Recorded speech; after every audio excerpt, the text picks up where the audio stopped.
ये क्लास 12 की chemistry class है। इसमें हम बात कर रहे थे, पिछले लेक्चर्स में हमने देखा था अल्कोहलों के केमिकल प्रॉपर्टीज क्या है। तो अल्कोहलों के केमिकल प्रॉपर्टीज में हमने जो है पिछले लेक्चर्स में ये देखा था कि OH समूह किस प्रकार से जो है रिएक्शन में इन्वॉल्व होते हैं। आज हम देखेंगे OH समूह के बाद जो आर ग्रुप होता है, एल्किल ग्रुप लगे होते हैं, तो एल्किल ग्रुप जो है रिएक्शन में किस प्रकार से रिएक्शन करते हैं और अपनी भूमिका किस प्रकार से देते हैं। तो अगली हेडिंग है संपूर्ण alcohol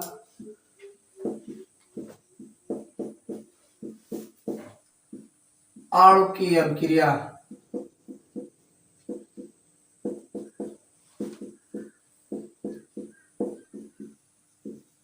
reactions of whole alcohol molecules.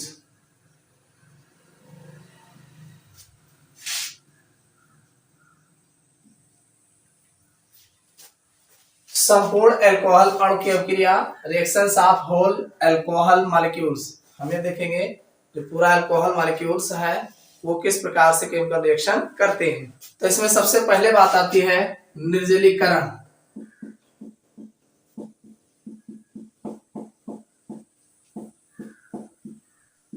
Dehydration.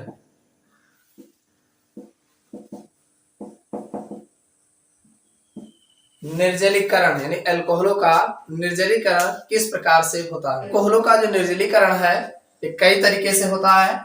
सबसे पहला है इसमें ईथर का निर्माण।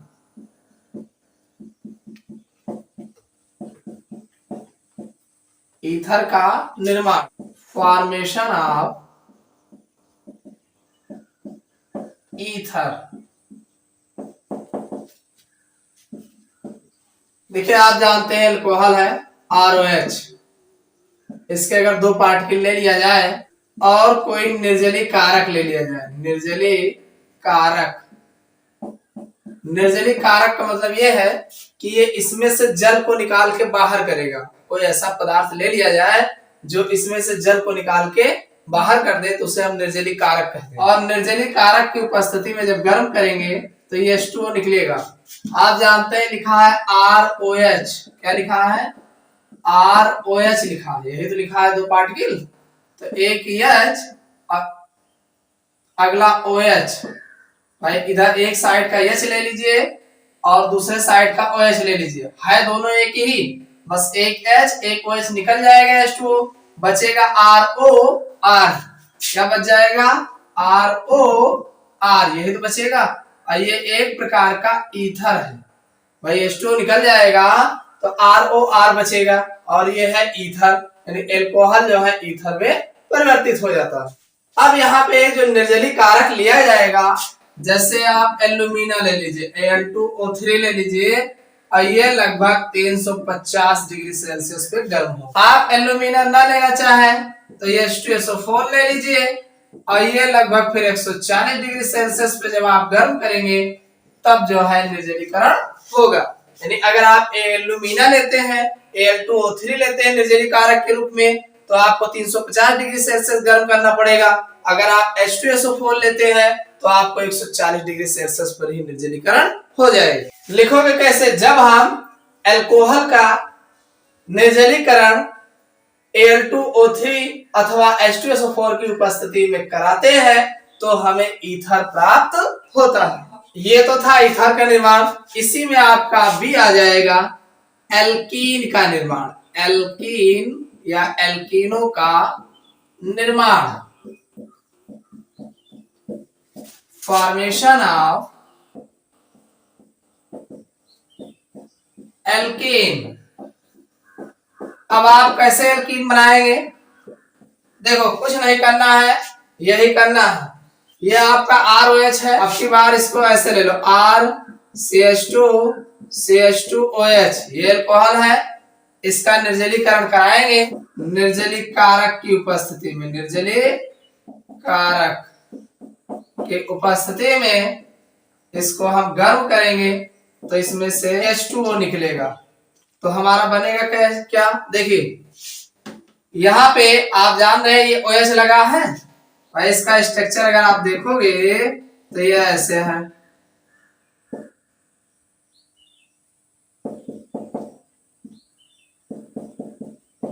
ये ऐसे है स्ट्रक्चर।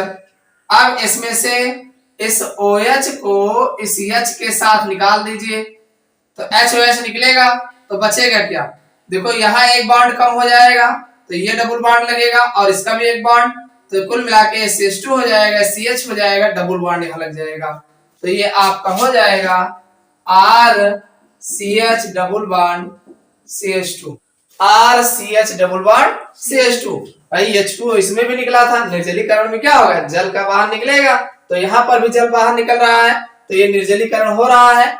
बस ये जो है यहाँ पे किनारे का OH और ये H जो है एक ही पार्टिकल से निकल रहे हैं, इसलिए ये जो है अब ये कब होगा, कौन सा निर्जलीकरण किया जाएगा, देखिए यहाँ पर निर्जलीकरण जो है ये 250 डिग्री सेल्सियस पे होगा और अब की बार जो Al2O3 लेंगे वो 350 डिग्री सेल्सियस होगा, यानी पहले टेम्परेचर कम रहेगा तब निर्जलीकरण होगा, तो ये हमारा ईथर बनेगा।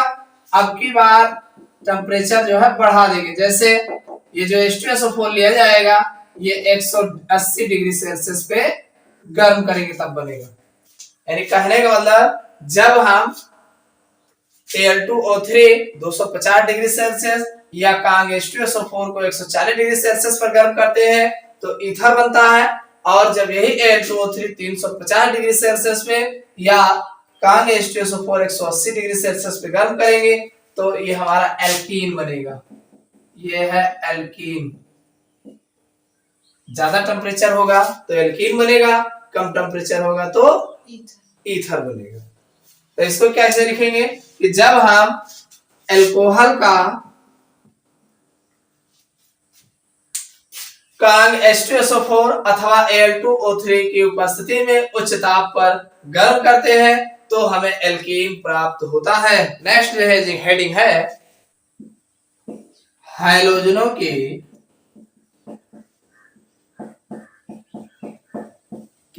अभिक्रिया,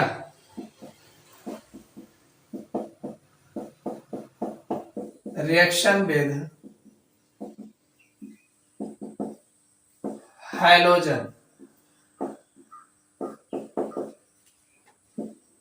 हैलोजनों की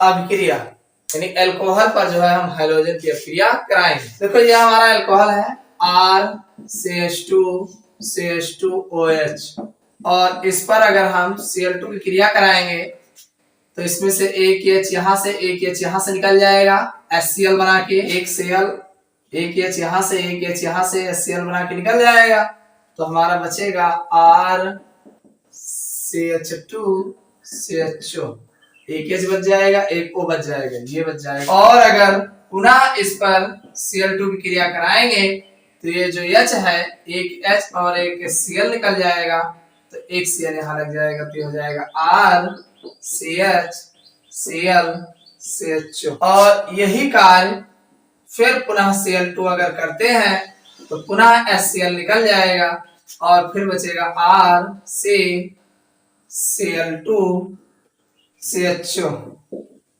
समझ में आया?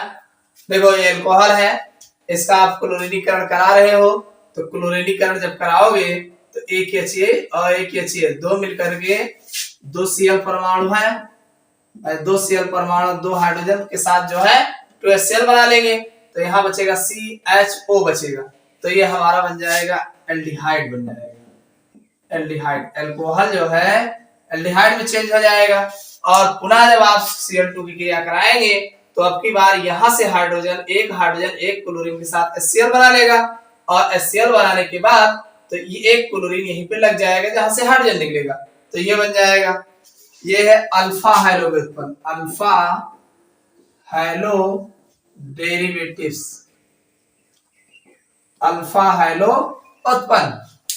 और यही कार्य आप दोबारा करते हैं, पुनः Cl2 से क्रिया कराओगे तो फिर जो दूसरा हाइड्रोजन बचा है वो भी निकल जाएगा HCl बना के, और फिर RC ये एक Cl था ही एक Cl और आ जाएगा, Cl2 हो जाएगा, ये CHO बन जाएगा। ये तो था प्राइमरी अल्कोहल, ये प्राइमरी अल्कोहल है, प्राइमरी अल्कोहल। अगर आप मान लीजिए सेकेंडरी अल्कोहल ले लेते हैं, जैसे RCH2C, यहाँ पे OH ले लीजिए और AKH ले लीजिए। जनरल फार्मूला है RCH2CHOH, ये R हो जाएगा। ये है सेकेंडरी अल्कोहल, सेकेंडरी अल्कोहल। और इस सेकेंडरी अल्कोहल पर अगर आप Cl2 से क्रिया कराएंगे तो फिर वही होगा, एक H एक OH, तो एक यहाँ का H एक यहाँ का H, 2HCl बन के निकल जाएगा। तो ये बच जाएगा RCH2C डबल बॉन्ड O और फिर R बच जाएगा। आप जान रहे हैं कि एक H यहाँ का, एक H 2HCl निकल गया, तो ये CO बचा और ये कीटोन है। ये कौन है? कीटोन है, कीटोन। RCH2COR, ये कीटोन है।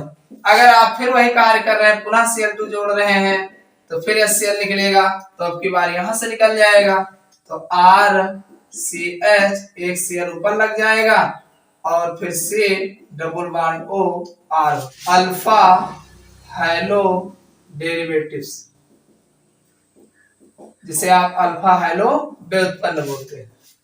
तो कुल मिला के अगर हम प्राइमरी अल्कोहल का क्लोरीनीकरण कराते हैं तो एल्डिहाइड बनता है, और अगर सेकेंडरी अल्कोहल का क्लोरीनीकरण कराओगे तो कीटोन प्राप्त होता है। अगली अभिक्रिया है कार्बोनिल यौगिकों के साथ अभिक्रिया। कार्बोनिल यौगिकों के साथ अब रिएक्शन विद कार्बोनिल कंपाउंड।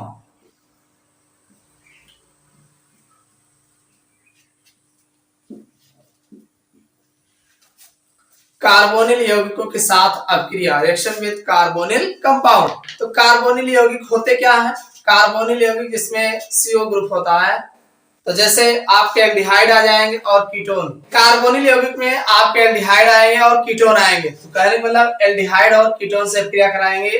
तो जैसे सपोज करिए आपके पास CHO, ये तो एल्डिहाइड है ना। अरे ऐसे भी लिख सकते हो RCHO, हमने थोड़ा ऑक्सीजन बॉन्ड दिखा के लिख दिया एक, और इस पर ROH यानी अल्कोहल की जो है अब क्रिया कराएंगे। देखिए इसमें होगा क्या, ये डबल बॉन्ड है, एल्डिहाइड है, इस पर डबल बॉन्ड है, तो एक बॉन्ड R ले लेगा। अगर हम एक H को O को दे देंगे तो OH समूह बना लेगा, एक H को O को दे देंगे OH बन जाएगा, RO दूसरे पे लगा देंगे तो बन जाएगा RCH है, ये O और H हो जाएगा और OR डैश, इसे बोलते हैं हेमी एसिटल, हेमी एसिटल। इतना समझ में आया कि नहीं? हमने कुछ नहीं किया, इस H को O को दे दिया, OH समूह बन गया, और OR डैश को हमने दूसरे बॉन्ड पे लगा दिया। अब इस पे पुनः जो है R डैश OH की क्रिया कराएंगे, पुनः R डैश OH की क्रिया कराएंगे, तो ये HOH के साथ H2O बना लेगा, HOH के साथ H2O बना लेगा, तो बचेगा क्या, ROR डैश बचेगा, तो ये लग जाएगा, तो बन जाएगा RCH, ये OR डैश इधर भी हो जाएगा, OR डैश इधर भी हो जाएगा, तो इसका नाम है एसिटल। इसी तरीके से अगर मान लीजिए हम कीटोन लेते हैं, RC double bond O R, ketone है, इस पर R डैश OH यानी अल्कोहल की क्रिया कराते हैं, तो फिर वही होगा RC, R ये है ही है, इसमें ये O जो है इस पर लग जाएगा, इस O पर H लग जाएगा तो OH हो जाएगा, और ये O R डैश ये बन जाएगा। पुनः जो है इस पर ROH की क्रिया कराएंगे, तो फिर वही होगा, HOH के साथ H2O बना लेगा, और फिर ये दोनों इसी पे लग जाएंगे। तो R से R O R डैश और ये O R डैश हो जाए। चूंकि ये कीटोन से बना है इसलिए इसका नाम कीटन होगा। और ये एसीटोन से बना था, ये एल्डिहाइड से बना था, एल्डिहाइड, तो एल्डिहाइड से बना था तो एसिटल। और ये कीटोन है, कीटोन से बना है तो कीटन। समझ में आया नहीं? आप इसको देख के लिख सकते हैं, जैसे जब हम एल्डिहाइडों पर अल्कोहल की अभिक्रिया कराते हैं तो हमें एसिटल प्राप्त होता है, जबकि कीटोनों पर अल्कोहल की अभिक्रिया कराते हैं तो हमें कीटन प्राप्त होता है। अब बनाना बड़ा आसान है, कुछ नहीं करना है। ये जो डबल बॉन्ड है भाई, एल्डिहाइड में भी डबल बॉन्ड होता है, सी डबल बॉन्ड हो, और कीटोनों में भी सी डबल बॉन्ड होता है। तो यहाँ करना क्या, ये H और O के साथ OH बना लेगा पहली बार और ये लग जाएगा दूसरे बॉन्ड पे। और दोबारा जब अल्कोहल क्रिया कराओगे तो OH जो है OH के साथ H2O निकाल देगा, बाकी घूम के लग जाएगा तो ये एसिटल हो जाएगा। इसमें भी वही है कि HO के साथ OH बना लेगा और ये ग्रुप लग जाएगा दूसरे बॉन्ड पे, और दोबारा जब कराओगे तो H2O निकल जाएगा, बाकी ये ग्रुप लग जाएगा यहाँ पे। अगली हेडिंग है बी हाइड्रोजनीकरण।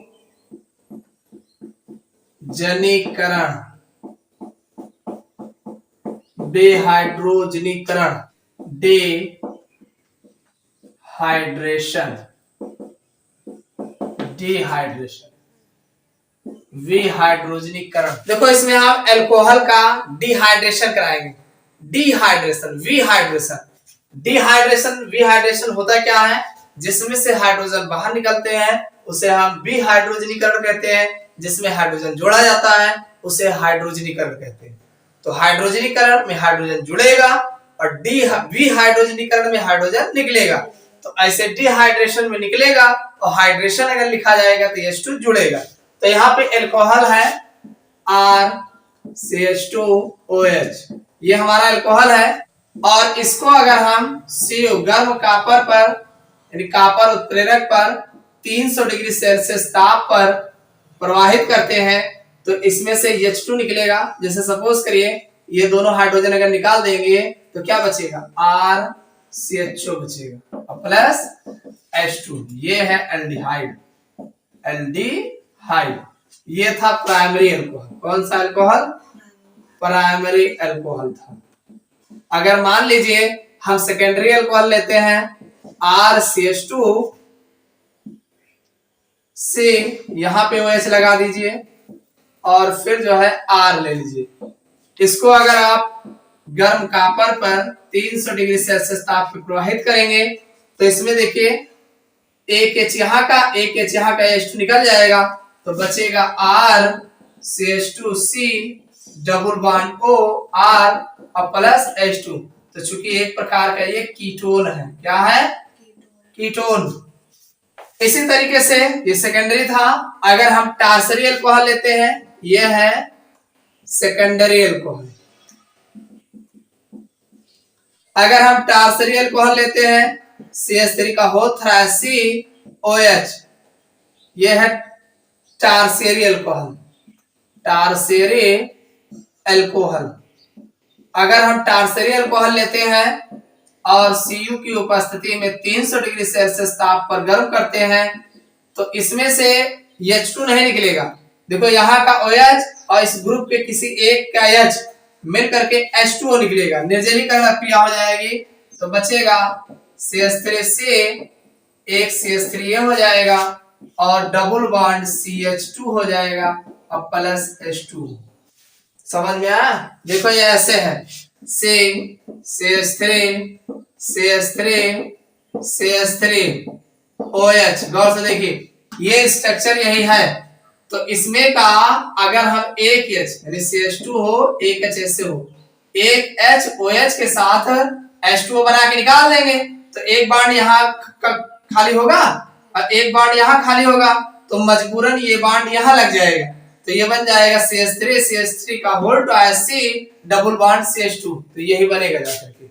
समझ में आया कि नहीं? ये आपका एल्कीन है, एल्कीन, ये आपका एल्कीन है।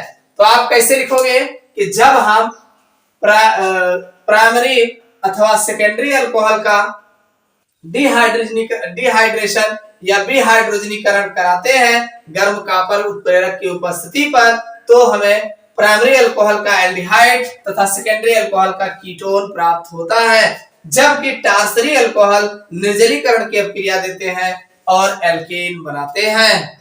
अगले हेडिंग डाल लो, ऑक्सीकरण। ऑक्सीकरण जो काफी पूछा जाता है, ऑक्सीडेशन। देखिए ये है अल्कोहल RCH2OH, ये अल्कोहल है। इसका ऑक्सीकरण कराओगे तो जैसे आपने क्लोरीनीकरण कराया था तो बना था, सेम वैसे ऑक्सीकरण जब कराओगे तो इसका देखिए 2 हाइड्रोजन एक ऑक्सीजन के साथ H2O बना लेगा, और एक ऑक्सीजन 2 हाइड्रोजन मिलकर H2O बना लेगा, तो RCHO बचेगा, RCHO बचेगा, ये है एल्डिहाइड, एल्डिहाइड बनेगा। और पुनः इसका ऑक्सीकरण करा दोगे तो इसी में लग जाएगा RCOOH, तो ये बन जाएगा कार्बोक्सिलिक ग्रुप, कार्बोक्सिलिक एसिड बन जाएगा। ये तो था प्राइमरी अल्कोहल, प्राइमरी अल्कोहल। अगर आपने सेकेंडरी ले लिया R2CHOH, ये है सेकेंडरी अल्कोहल, सेकेंडरी अल्कोहल। ठीक, इसका ऑक्सीकरण कराओगे तो इसका ऑक्सीकरण कराओगे, दोनों हाइड्रोजन ऑक्सीजन, या ऐसे मान लो H2O निकल जाएगा, और ये पूरा यहां से यहां तक H2O निकल जाएगा, तो क्या बचेगा, R2C बचेगा, एक को लगा देना, तो R2C double bond O plus H2O, ये कौन है, ये है कीटोन, ये है कीटोन, यही तो बना है RC double bond O R, यही तो बचा है, तो ये कीटोन नहीं है, ये H2O निकल गया। यानी कहने वाला अगर हम प्राइमरी अल्कोहल का ऑक्सीकरण कराते हैं तो पहले एल्डिहाइड और फिर बाद में कार्बोक्सिलिक ग्रुप बनता है, और अगर हम सेकेंडरी अल्कोहल का ऑक्सीकरण कराते हैं तो हमें कीटोन प्राप्त होता है।